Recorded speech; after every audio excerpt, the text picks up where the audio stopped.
Hi hello నమస్తే welcome to మమేకం Telugu novels. నేను మీ నివేదిత. సంపూర్ణ కార్తీక మహాపురాణము త్రయోవింశాధ్యాయము 23వ రోజు పారాయణము. శ్రీరంగ క్షేత్రమున పురంజయుడు ముక్తి పొందుట. అగస్త్యుడు మరల అత్రి మహర్షిని గాంచి, ఓ మునిపుంగవ, విజయమందిన పురంజయుడు ఏమి చేసినో వివరింపమని అడుగగా అత్రి మహాముని ఇట్లు చెప్పిరి. ఓ కుంభసంభవ, పురంజయుడు కార్తీక వ్రతాచరణ ప్రభావమున అసమాన బలోపేతుడై అగ్నిశేషము శత్రుశేషము ఉండకూడదని తెలిసి తన శత్రురాజులందరినీ ఓడించి నిరాటంకంగా తన రాజ్యమును ఏలుచుండెను.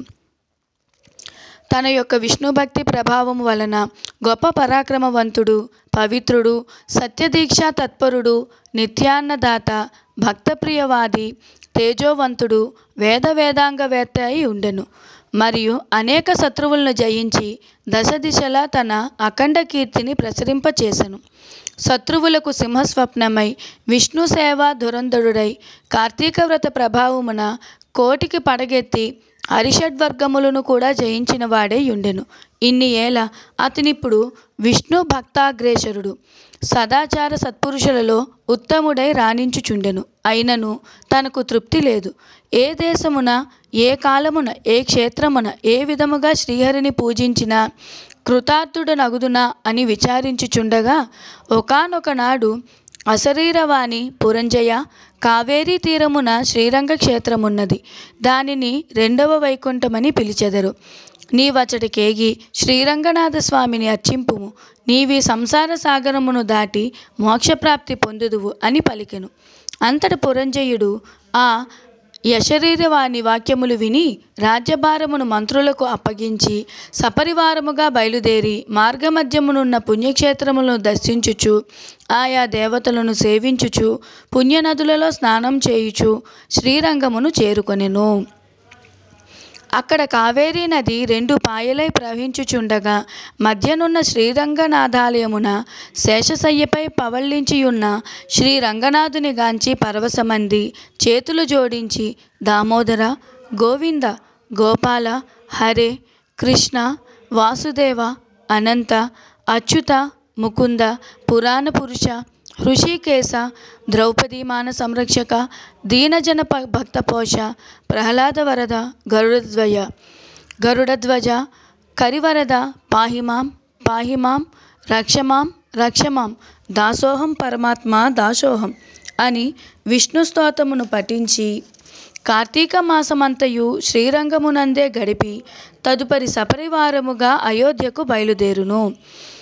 పురంజయుడు శ్రీరంగనాథస్వామి సమక్షమున కార్తీక మాసంలో చేసిన వ్రతముల మహిమ వలన అతని రాజ్యమందలి జనులందరూ సిరి సంపదలతో, పాడి పంటలతో, ధనధాన్యాలతో, ఆయురారోగ్యములతో ఉండిరి. అయోధ్య నగరమున దృఢతర ప్రాకారములు కలిగి, తోరణ యంత్రద్వారములు కలిగి, మనోహర గృహగోపురాదులతో చతురంగ సైన్య సంయుతమై ప్రకాశించుచుండెను. అయోధ్య నగరమందలి వీరులు యుద్ధ నేర్పరులై, రాజనీతి గలవారై, వైరిగర్భ నిర్భేదుకులై, నిరంతరము విజయశీలురై, అప్రమత్తులై ఉండిరి. ఆ నగరమందలి అంగనామణులు హంసగజాగామినులు పద్మపత్రాయత లోచలూనలై, విపుల శోణిత్వము, విశాల కటిత్వము, సూక్ష్మ మధ్యత్వము, సింహకూచ పీనత్వము కలిగి రూపవతులనియు, శీలవతులనియు, గుణవతులనియు ఖ్యాతి కలిగియుండిరి. ఆ నగరమందలి వెలయాండ్రు నృత్యగీత సంగీతాది కళా విశారదలై, ప్రౌఢలై, వయోగుణ రూపలావణ్య సంపన్నులై, సదా మోహన హాసాలంకృత ముఖశోభితులై ఉండిరి. ఆ పట్టణ కులాంగణలు పతి శుశ్రూష పరాయణులై, సద్గుణాలంకార భూషితులై, చిద్విలాస హాసోల్లాస పులకాంకిత శరీరులై ఉండిరి. పురంజయుడు శ్రీరంగ క్షేత్రమున కాశీమాస వ్రతమాచరించి సతీ సమేతుడై ఇంటికి సుఖముగా చేరెను.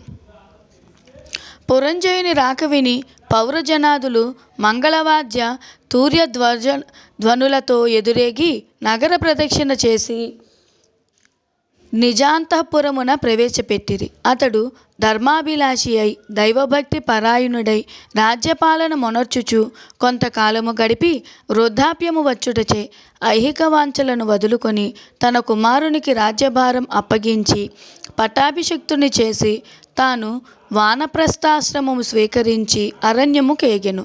అతడు ఆ వానప్రస్థాశ్రమమందు కూడా ఏటేటా విధి విధానముగా కార్తీక వ్రతం ఆచరించుచు క్రమక్రమముగా శరీరం ఉడుగుటచే మరణించి వైకుంఠమునకు పోయెను.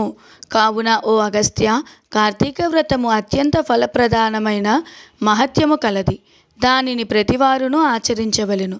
ఈ కథ చదివిన వారికి చదివినప్పుడు వినువారికి కూడా వైకుంఠ ప్రాప్తి కలుగును. త్రయోవింశాధ్యాయము 23వ రోజు పారాయణము సమాప్తము. ఈరోజు అనగా 23వ రోజు పాటించవలసిన నియమ నిబంధనలు. ఈరోజు నిషేధించవలసిన పదార్థములు ఉసరి, తులసి. చేయవలసిన దానములు మంగళ ద్రవ్యాలు. పూజించాల్సిన దైవము అష్టమాతృకలు. జపించాల్సిన మంత్రం ఓం శ్రీమాత్రే నమః, అష్టమాతృకాయ స్వాహ. ఈ మంత్రం జపించటం వల్ల కలుగు ఫలితము మాతృరక్షణం, వశీకరణం. విన్నారు కదండి ఈరోజు అధ్యాయం. మీకు నచ్చినట్లయితే తప్పకుండా కామెంట్ రూపంలో తెలియచేయండి. అలాగే రేపటి అధ్యాయంతో మళ్ళీ కలుసుకుందాం. అంతవరకు సెలవు. నమస్కారం. ఓం నమః శివాయ. చతుర్వింశాధ్యాయము 24వ రోజు పారాయణము. అంబరీషుని ద్వాదశి వ్రతము. అత్రి మహాముని మరల అగస్త్యునితో, ఓ కుంభసంభవ, కార్తీక వ్రత ప్రభావము ఎంత విచారించినను ఎంత వినినను తనివి తీరదు. నాకు తెలిసినంతవరకు వివరింతును, ఆలకింపుము. గంగా, గోదావరి మొదలగు నదులలో స్నానం చేసినందువలన సూర్యచంద్రగ్రహణ సమయములందు స్నానాదులు అనరించినను ఎంత ఫలము కలుగునో, శ్రీమన్నారాయణుని నిజతత్వమును తెలిపిడి కార్తీక వ్రతమందు శుద్ధ ద్వాదశి నాడు భక్తి శ్రద్ధలతో దాన ధర్మములు చేయువారికిని అంత ఫలమే కలుగును. ఆ ద్వాదశి నాడు చేసిన సత్కార్య ఫలము ఇతర దినములలో చేసిన ఫలము కంటే 1000 రెట్లు అధికము కాగలదు. ఆ ద్వాదశి వ్రతం చేయు విధానమెట్లో చెప్పెదను వినుము. కార్తీక శుద్ధ దశమి రోజున పగటిపూట మాత్రమే భుజించి ఆ మరునాడు అనగా ఏకాదశి రోజున ఏ వ్రతము చేయక శుష్కోపవాసముండి ద్వాదశి గడియలు వచ్చిన తరువాతనే భుజింపవలయును. దీనికి ఒక ఇతిహాసము కలదు. దానిని కూడా వివరించెదను, సావధానుడవై ఆలకింపమని ఇట్లు చెప్పుచున్నాడు. పూర్వము అంబరీషుడను రాజు కలడు. అతడు పరమ భాగవతోత్తముడు, ద్వాదశి వ్రత ప్రియుడు. అంబరీషుడు ప్రతి ద్వాదశి నాడు తప్పకుండా వ్రతం చేయుచుండెడివాడు. ఒక ద్వాదశి నాడు ద్వాదశి గడియలు స్వల్పముగా ఉండెను. అందుచే ఆ రోజు పెందలకడనే వ్రతమును ముగించి బ్రాహ్మణ సమారాధన చేయదలిచి సిద్ధముగా ఉండెను. అదే సమయమున అచ్చటకు కోపస్వభావుడగు దుర్వాసుడు వచ్చెను. అంబరీషుడు ఆ మునిని గౌరవించి ద్వాదశి గడియలలో పారాయణ చేయవలయును కాన తొందరగా స్నానమునకేగి రమ్మనమని కోరెను. దుర్వాసుడు అందులకు అంగీకరించి సమీపమున గల నదికి స్నానమునకై వెడలెను. అంబరీషుడు ఎంతసేపు వేచియున్నను దుర్వాసుడు రాలేదు. ద్వాదశి గడియలు దాటిపోవుచున్నవి. అందుచేత అంబరీషుడు తనలో తాను ఇట్లు అనుకొనెను, ఇంటికొచ్చిన దుర్వాసుని భోజనముకు రమ్మంటిని. ఆ ముని నదికి స్నానమునకు వెళ్ళి ఇంతవరకు రాలేదు. బ్రాహ్మణునకు ఆతిథ్యమిత్తునని మాట ఇచ్చి భోజనం పెట్టకపోవుట మహాపాపము. అది గృహస్థునకు ధర్మము కాదు. ఆయన వచ్చే వరకు ఆగి తినా ద్వాదశి గడియలు దాటిపోవును, వ్రతభంగమగును. ఈ ముని మహా కోప స్వభావం కలవాడు. ఆయన రాకుండుగా నేను భుజించినా నన్ను శపించును. నాకేమీయూ తోచుకున్నది. బ్రాహ్మణ భోజనం అతిక్రమించరాదు. ద్వాదశి గడియలు మించిపోకూడదు. గడియలు దాటిపోయిన పిదప భుజించిన ఎడల హరిభక్తిని వదిలిన వాడు నగుదును.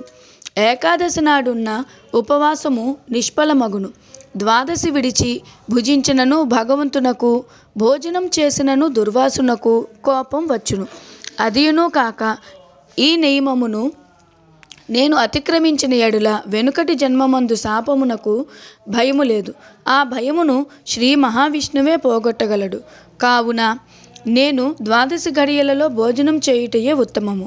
అయినను పెద్దలతో ఆలోచించుట మంచిదని సర్వజ్ఞులైన కొందరు పండితులను గావించి వారితో ఇట్లు చెప్పెను. ఓ పండిత శ్రేష్ఠులారా, నిన్నటి దినమున ఏకాదశి అగుటచే నేను కటిక ఉపవాసం ఉంటిని. ఈ దినమున స్వల్పముగా మాత్రమే ద్వాదశి గడియలున్నవి. ద్వాదశి గడియలలోనే భుజించవలసి ఉన్నది.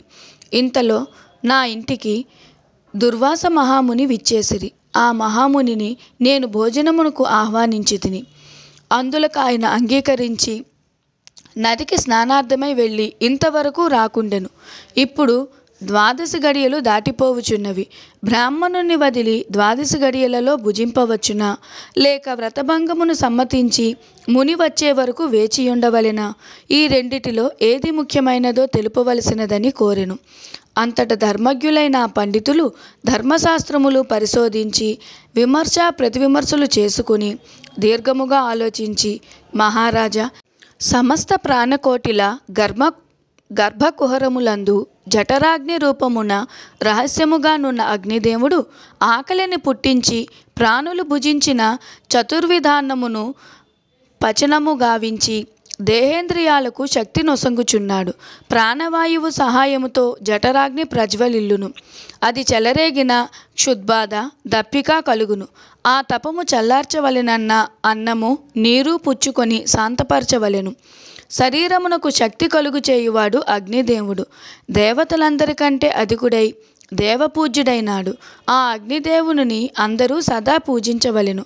గృహస్థు ఇంటికి వచ్చిన అతిథి కడజాతి వాడైనను భోజనమిడుదునని చెప్పి వానికి పెట్టకుండా తినరాదు. అందులోనూ వేదాంగ విద్యా విశారదుడగు మహాతపస్సాలియు సదాచార సంపన్నుడును అయిన దుర్వాస మహామునిని భోజనమునకు పిలిచి వానికి పెట్టకుండా తాను భుజించుట వలన మహాపాపము కలుగును. అందువలన ఆయుక్షీణం కూడా కలుగును. దుర్వాసునంతటి వానిని అవమానమొనరించిన పాపము సంప్రాప్తమగును అని విశదపరిచిరి. 24వ 24వ రోజు పారాయణము సమాప్తము. ఈరోజు అనగా 24వ రోజున పాటించవలసిన నియమ నిబంధనలు. ఈరోజు నిషేధించవలసిన వస్తువులు: మద్య మాంస మైథునాలు, ఉసిరి. చేయవలసిన దానములు: ఎర్ర చీర, ఎర్ర రవికల గుడ్డ, ఎర్ర గాజులు, ఎర్ర పువ్వులు. పూజించాల్సిన దైవము శ్రీ దుర్గా. జపించాల్సిన మంత్రం: ఓం అరిషడ్వర్గ వినాశిన్యై నమః, శ్రీ దుర్గాయై స్వాహ. ఈ మంత్రం జపించటం వల్ల కలుగు ఫలితము: శక్తి సామర్థ్యాలు, ధైర్యము, కార్య విజయము. అదండి ఈరోజు అధ్యాయము. విన్నారు కదా. 2 అధ్యాయాలు కలపడానికి కారణం సమయం చాలా తక్కువగా ఉండటం, పైగా 2 అధ్యాయాలు చిన్నవి కావటం వల్ల. ఓం నమ శివాయ. మళ్ళీ రేపటి అధ్యాయంతో కలుసుకుందాం. అంతవరకు సెలవు. నమస్కారం. మీ నివేదిత ఆదిత్య.